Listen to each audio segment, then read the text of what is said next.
दी है। बट 15 मार्च से लेके अभी के दिन में 3-4 महीने में परीक्षा कंडक्ट करने का राष्ट्र स्तर का और राज्य स्तर का माहौल में आप सब देखेंगे काफ़ी बदलाव आया है। एक ऐसी धारणा बन गई है कि किसी भी एग्ज़ाम को कदाचार मुक्त कराना एजेंसियों के लिए मुश्किल हो रहा है, और एक ऐसा नैरेटिव प्रिंट और इलेक्ट्रॉनिक मीडिया के माध्यम से और बाकी सोशल मीडिया के माध्यम से बन रहा है कि कॉम्पिटिटिव एग्ज़ाम या एंट्रेंस एग्ज़ाम के जो क्वेश्चन पेपर है उसको कदाचार मुक्त रूप से एग्ज़ाम लेना परीक्षा एजेंसियों के लिए संभव नहीं हो पा रहा है। तो आयोग के लिए एक बड़ा चैलेंज की घड़ी है, और इसी को ध्यान में रखते हुए राज्य के छात्रों के हित में, युवा के हित में आयोग ने कोशिश की है कि टीआरई 3 की री एग्ज़ाम और आगे होने वाली परीक्षाएं स्वच्छ और कदाचार मुक्त हो। स्वाभाविक रूप से पहले वाली जो परीक्षाएं थी, जिस तरह से वो कंडक्ट की गई थी, उसमें आयोग ने काफ़ी सुधार किए हैं। काफ़ी सारे सुधार को हम लोगों ने जून महीने में जो 28 और 29 तारीख को हेड टीचर और हेड मास्टर की जो एग्ज़ाम ली थी उसमें लागू किया था। जिनको मौका मिला होगा आप लोगों में से, उन्होंने ज़रूर देखा होगा या ज़रूर सुना होगा उसके बारे में हमने क्या क्या चेंजेस किए हैं। बड़े सारे चेंजेस को आने वाली एग्ज़ाम में, मतलब 18 से जो एग्ज़ाम हो रही है उसमें भी करेंगे, और एक एलिमेंट ऑफ सरप्राइज हम लोग हमेशा आगे वाली हर एग्ज़ाम में बनाए रखेंगे। इसका मतलब ये है कि आगे आने वाली हर एग्ज़ाम में कोई न कोई ऐसा एलिमेंट होगा जो आपने पिछले वाली एग्ज़ाम में नहीं देखा होगा,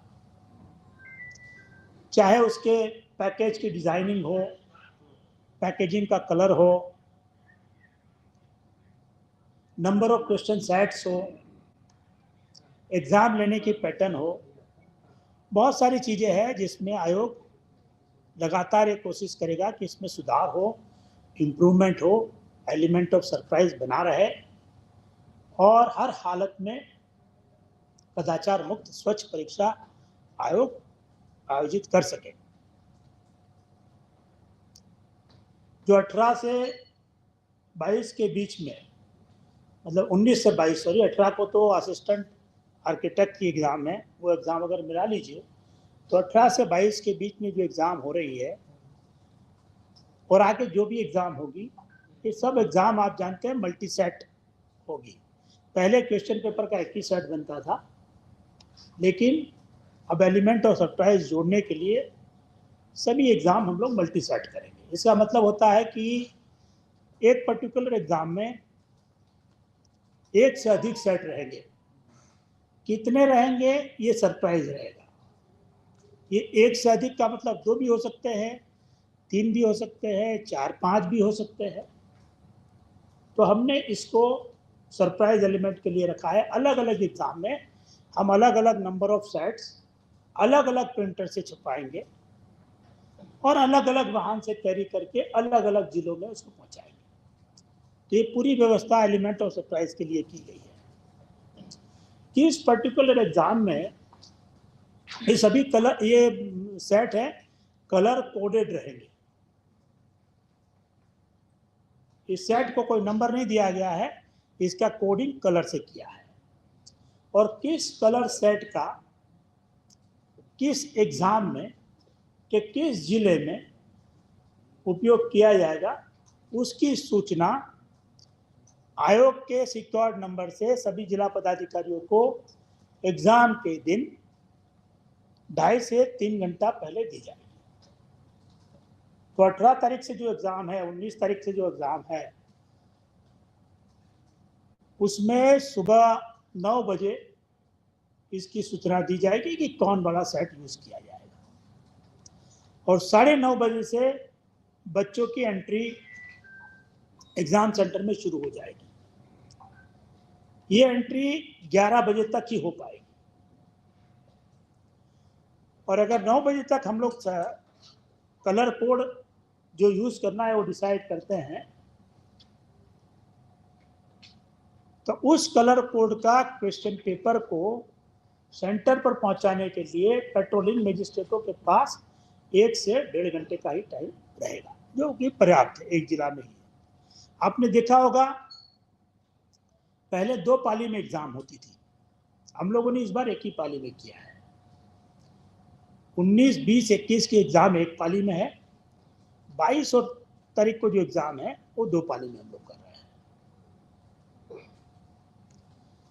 सेट के साथ साथ जैसे मैंने बताया, हर जिला में पहले 2 जिले पर एक ट्रक क्वेश्चन पेपर भेजे जाते थे, मतलब 2 जिले के मिला के भेजे जाते थे। इस बार उसमें चेंज किया गया है, इस बार एक जिले में एक ट्रक होगी। इसका मतलब है ताला कहीं खुलेगा नहीं, जो भी प्रिंटर से चला वो सीधे एक डिस्ट्रिक्ट में पहुंचेगा, वही ताला खुलेगा। और सभी जो व्हीकल होंगे ऑब्वियसली वो जीपीएस ट्रैकर से लैस होंगे, साथ में उसमें ड्राइवर के अतिरिक्त रिस्पॉन्सिबल ऑफिसरों को, एम्प्लॉय को प्रतिनिधित्व किया जाएगा।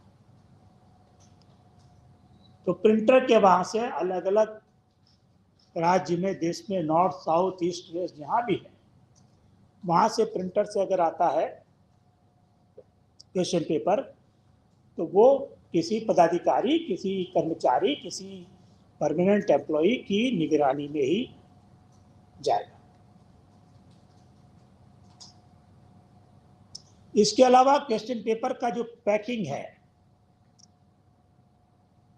उसमें सुधार किए गए हैं।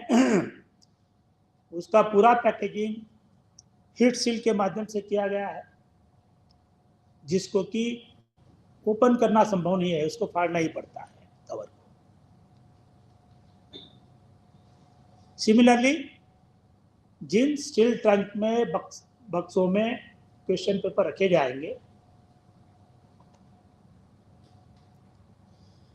उसका भी यूनिक पैकेजिंग, स्ट्रैपिंग और रैपिंग किया गया है।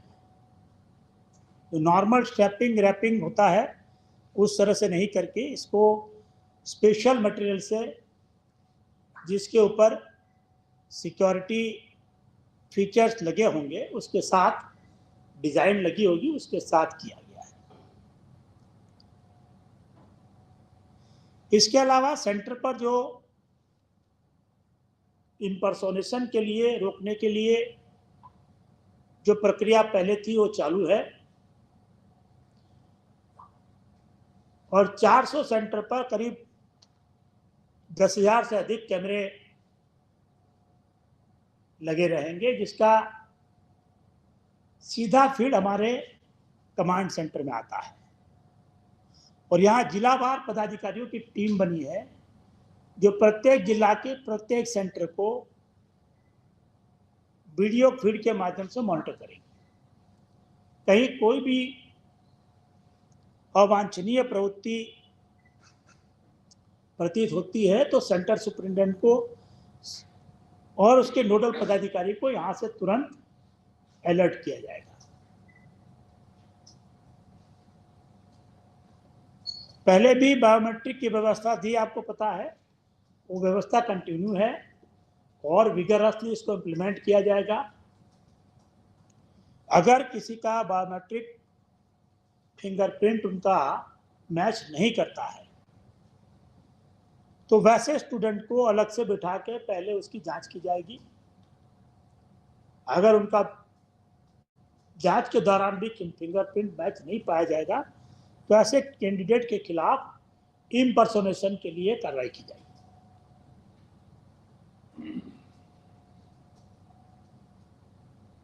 सभी सेंटर पर जैसे पहले ही बताया था जामर लगे रहेंगे, तो परीक्षा के दौरान और परीक्षा के पहले भी जामर के माध्यम से उस एरिया को सैनिटाइज किया जाएगा।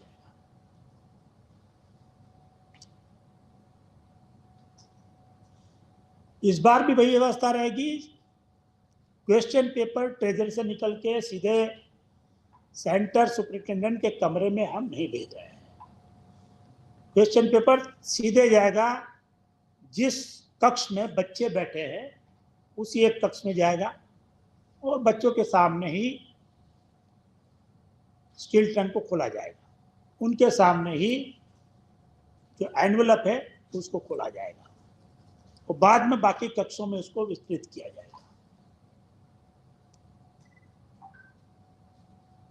तो आयोग ने क्वेश्चन सेटिंग से लेके, क्वेश्चन प्रिंटिंग से लेके, ट्रांसपोर्टेशन से लेके, डिस्ट्रिक्ट लेवल पर स्टोरेज, डिस्ट्रिक्ट लेवल के स्टोरेज के बाद सेंटर पर ले जाने के लिए और सेंटर पर जाने के बाद इंडिपेंडेंट बच्चों की निगरानी में खोलने तक की पूरी व्यवस्था ऐसे की है कि कोई कदाचार पेपर लीक की संभावना 0.001% से भी कम रहेगी, नहीं के बराबर है। ये पूरी व्यवस्था आप जानते हैं राज्य के बच्चों के हित के लिए। कोई भी एग्जाम का कोई पेपर लीक होने के चलते कैंसिल होती है एग्जाम, तो उससे उसका सबसे ज़्यादा दुष्प्रभाव बच्चों पर पड़ता है, उनके भविष्य पर पड़ता है, उन पर मेंटल प्रेशर बनता है। जब तक दूसरी एग्ज़ाम नहीं होती है तब तक उनका डिले होता है, फिर से तैयारी करनी पड़ती है। जब बच्चे को ये करना पड़ता है तो स्वाभाविक रूप से उसके परिजनों पर भी उसका प्रभाव पड़ता है। आयोग अपनी जिम्मेवारी से पूरी तरह अवगत है और इसीलिए कोशिश की है कि हम लोग एक स्वच्छ और कदाचार मुक्त परीक्षा, ये जो चेंजेस बताया है उसके माध्यम से करें। जैसे मैंने बताया कि इसकी संभावना नहीं के बराबर है, इसलिए मैं आप लोग का भी सहयोग चाहूंगा। बहुत बार क्या होता है, रूमर फैलाई जाती है जानबूझ के कि साहब हमारे पास क्वेश्चन पेपर है, सो आप हमसे कांटेक्ट कीजिए, हम आपको समय पर क्वेश्चन पेपर उपलब्ध करा देंगे। इसके बजाबता ग्रुप बनाए जाते हैं व्हाट्सएप पर, जी राशि की वसूली की जाती है इसके लिए। तो आपके माध्यम से मैं बिहार के युवाओं को भी अवगत कराना चाहूंगा कि ऐसे किसी जालसाजी में, किसी झांसे में ना आए, इसकी संभावना शून्य है। इसलिए मन लगा के अपनी तैयारी करें और एग्जाम दें। अगर कोई ये कहता है कि मैं आपको समय पर पेपर उपलब्ध करा दूंगा और वही पेपर आएगा एग्जामिनेशन में, तो मान के लिए कि वो बरगला रहा है, झूठ बोल रहा है, झांसा दे रहा है, पैसे ऐंठने की कोशिश कर रहा है। ऐसा कोई भी आदमी, किसी को भी पता चलता है, मीडिया को, इलेक्ट्रॉनिक को, प्रिंट मीडिया को या सोशल मीडिया को, वो तुरंत नियरेस्ट पुलिस स्टेशन में, जिला पदाधिकारी को या साइबर सेल में, या नहीं तो आयोग को सूचित कर सकता है। तुरंत करिए, उन पर तुरंत कार्रवाई होगी। और ऐसे झांसे में आने वाले बच्चे अगर पाए जाते हैं कि वो ऐसे कदाचार में या ऐसे षड्यंत्र में लिप्त है, तो आयोग उनके खिलाफ बहुत कड़ी कार्रवाई करेगा, उनको आगे वाली सभी एग्जाम में डिबार करेगा। और साथ में जो परीक्षा के अधिनियम को कड़ा बनाने के लिए जो प्रावधान किए गए हैं, उसके तहत, उसकी सुसंगत धाराओं के तहत जो कार्रवाई होगी वो तो निश्चित रूप से होगी, लेकिन बच्चे के लिए भी, अभ्यर्थी के लिए भी एक बहुत बड़ा झटका लगेगा। उनको आगे वाली एग्जाम से डिबार किया जाएगा, उनके परिवारजनों के खिलाफ भी कार्रवाई की जाएगी, क्योंकि पूरे देश में कदाचार मुक्त परीक्षा कराने के लिए, पेपर लीक को रोकने के लिए आप जानते हैं कड़े कानून बन रहे हैं। और एक ऐसा दूषण है जिसको हम लोग सब साथ मिलकर ही रोक सकते हैं। तो मेरा आपके माध्यम से बिहार के युवाओं से भी अनुरोध है कि वो ऐसे झांसे में ना आए। अगर कोई बरगलाने की, उनको दिग्भ्रमित करने की, उनसे पैसा ऐंठने की कोशिश करता है तो वो निश्चित रूप से स्थानीय थाना को या साइबर क्राइम सेल को या हमको सूचित करें, हम लोग तुरंत कार्रवाई करेंगे। तो इतने ब्रीफ बैकग्राउंड के बाद अगर कोई चीज़ आपको और सूचना या कोई जानकारी चाहिए तो और क्वेश्चन्स आर वेलकम। सर एक आपका सजेशन भी होगा तो चलिए। सर एक जानकारी ये चाहिए कि क्या ऐसा कोई आंकड़ा है जिससे ये पता चले कि जो 6 लाख अभ्यर्थी हैं उसमें से बिहार के कितने हैं, उत्तर प्रदेश, पंजाब या दूसरे राज्यों कितने हैं? कोई कैटेगराइज आप बता पाए तो एक अंदाजा मिल जाए कि बिहार से बाहर में कितने लोगों ने फॉर्म भरे हैं। देखिए, आयोग बिहार के बाहर के बच्चों को और बिहार के बच्चों में कोई डिफ्रेंशिएट नहीं करता। सरकार ने बिहार के बाहर के बच्चों को भी जो अर्हता पूरी करते हैं उनको रखने के लिए, पार्टिसिपेट करने के लिए अलाउ किया है। वैसी स्थिति में आयोग इस तरह के आंकड़े नहीं इकट्ठे करता है, लेकिन अगर कोई और चीज़ है तो हमारे सेक्रेटरी साहब कुछ प्रकाश डालना चाहेंगे इसके ऊपर। एक सर और कि जो आरक्षण के मामले में जो पटना हाईकोर्ट का निर्णय आया है, तो आप जो रिजल्ट जारी करेंगे तो वो रिजल्ट किस तरीके से जारी करेंगे? क्या एक बार सुप्रीम कोर्ट का निर्णय आ जाएगा तब रिजल्ट जारी करेंगे या फिर आप उसके आगे का इंतजार करेंगे? देखिए, हम एग्ज़ाम ले रहे हैं। एग्ज़ाम लेने के बाद आप जानते हैं रिजल्ट बनाने में भी महीना, 1.5 महीना, 2 महीना का टाइम लगता है। राज्य सरकार ने माननीय उच्च न्यायालय के आदेश के आलोक में जो आगे कार्रवाई करनी है उसकी सूचना सामान्य प्रशासन विभाग से जब आयोग को प्राप्त होगी तभी आयोग इसका रिजल्ट बना पाएगा। वैसी एडवर्टाइजमेंट जो पुरानी आरक्षण नीति के आधार पर इश्यू की गई थी उसका रिजल्ट करने में हमको दिक्कत नहीं है, लेकिन नई पॉलिसी के आधार पर जो की है उस वाले में हम अभी रिजल्ट डिक्लेयर नहीं करेंगे जब तक कि राज्य सरकार का आदेश प्राप्त नहीं होगा। सर इसी से जुड़ा एक सवाल है कि ये जो विज्ञापन आया है जिसकी परीक्षा मार्च में हुई थी, तो ये आरक्षण में वाली पुरानी प्रणाली में परीक्षा हो रही है फिर नए प्रोसेस की परीक्षा हो रही है?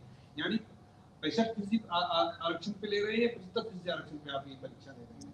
ये वाला तो ये परीक्षा 65% और पुराने रिजर्वेशन पे नहीं, ये परीक्षा हो रही है क्योंकि एडवर्टीजमेंट इसका 2024 में हुआ था, तो परीक्षा हो रही है। जब रिजल्ट की बारी आएगी तो उसमें रिजर्वेशन पॉलिसी होगा और रिजर्वेशन पॉलिसी जो राज्य सरकार सामान्य प्रशासन विभाग के माध्यम से जो निर्देश आएंगे तदनुसार रिजल्ट का प्रकाशन होगा। ये एचएम और हेड टीचर वाला एग्जाम लिया गया उसका क्या होगा? उसका भी आप पीआरसी बोर्ड में रिजल्ट तैयार करके आप वेट करेंगे या फिर उसका रिजल्ट आप दे देंगे? 65% होगा रिजल्ट, वो भी इसी कैटेगरी में है। एचएम और हेड टीचर के जो एग्जाम हुए हैं वो नए रिजर्वेशन पॉलिसी के अंतर्गत अधियाचना था। माननीय न्यायालय के द्वारा जो रिजर्वेशन पॉलिसी पर आदेश आए न्यायाधीश है उस पर ही सरकार के, उसके बाद सरकार के जो भी निर्णय आएंगे तदनुसार आयोग रिजल्ट प्रकाशित करेगा। तब तक हम अपनी तैयारी हम पूरी करके रखते हैं और इंतजार करते हैं। DRE-4 को लेकर ये कैलेंडर है आपका अगस्त का, DRE-4 हम अगस्त में जारी करेंगे। क्या आप ये 65% का अपडेट करेंगे DRE-4 के विज्ञापन जारी करने में? इसका असर आपको 70वीं BPSC पर भी पड़ रहा है। DRE-4 में क्या 2 सवाल है, एक तो आप कब उसका विज्ञापन जारी करेंगे, पहला कैलेंडर अब तक फेल होगा। दूसरा ये है कि जो डोमिसाइल लागू है ये क्या DRE-4 में आप उसको आप फ्री करेंगे या बिहार के लिए एक तरह से रहेगा कि वहाँ की अभ्यर्थियों की एंट्री नहीं है? इस तरह कुछ आया है डोमिसाइल? तो देखिए, TRE-4 की जो आप बात कर रहे हैं वो इस बात पर डिपेंड करेगा कि TRE-3 के का रिजल्ट फाइनली डिक्लेयर हो और अकॉर्डिंगली कितने लोग ज्वाइन करेंगे, उसके आधार पर वो वैकेंसी का विभाग कैलकुलेट करेगा। स्वाभाविक रूप से जब तक हम रिजल्ट नहीं डिक्लेयर करेंगे तब तक चयनित अभ्यर्थी की सूची विभाग को नहीं मिलेगी, अकॉर्डिंगली अभ्यर्थी ज्वाइन नहीं कर पाएंगे और अकॉर्डिंगली TRE 4 की वैकेंसी भी क्लियर नहीं हो पाएंगी। इसलिए ये सभी बातें इस पर निर्भर करेगी कि राज्य सरकार के आदेश के आलोक में आयोग कब तक रिजल्ट डिक्लेयर करता है, उसके आधार पर कितने लोग ज्वाइन करते हैं और उसके आधार पर आयोग विभाग TRE 4 के लिए वैकेंसी आयोग को कम्युनिकेट कर पाएगा। ये हर चीज एक दूसरे पर डिपेंडेंट है। एक चीज क्लियर होगी तो बाद में धीरे धीरे हर चीजें क्लियर होगी। बट ये निश्चित है कि TRE 4 की जो प्रस्तावित तिथि थी उससे शायद उसमें थोड़ा डिले हो सकता है। बिहार की जो हेडमास्टर और हेड टीचर अभ्यर्थी हैं वो लगातार सवाल पूछ रहे हैं। EWS का सर्टिफिकेट जो है क्या आप अपलोड कर सकते हैं, उसके लिए कोई डेट वगैरह आप लोग देंगे? टीचर हेड टीचर की केवल हमको एग्जाम लेकर रिजल्ट करना है और बाद की प्रक्रियाएं विभाग के द्वारा किया जाना है। हम केवल मेरिट के आधार पर बच्चे जो आवेदन पत्र में इंफॉर्मेशन हमको दिए हैं उसको यथासत्य मानते हुए हम उनको उनके अभ्यर्थता कायम किए हैं, उनका एग्जाम लिए हैं। मेरिट के आधार पर जो क्वालिफाई होंगे उसकी अनुशंसा मेरे द्वारा भेजी जाएगी, आयोग के द्वारा विभाग को भेजी जाएगी। विभाग जब उनका करेगा, समीक्षा करेगा, डॉक्यूमेंट जांच करेगा तो उस पर वो निर्णय लेगा कि ये उनके द्वारा दिए गए प्रमाण पत्र सरकार के अनुदेश के अनुरूप है या नहीं। एक इम्पोर्टेंट सवाल चेयरमैन सर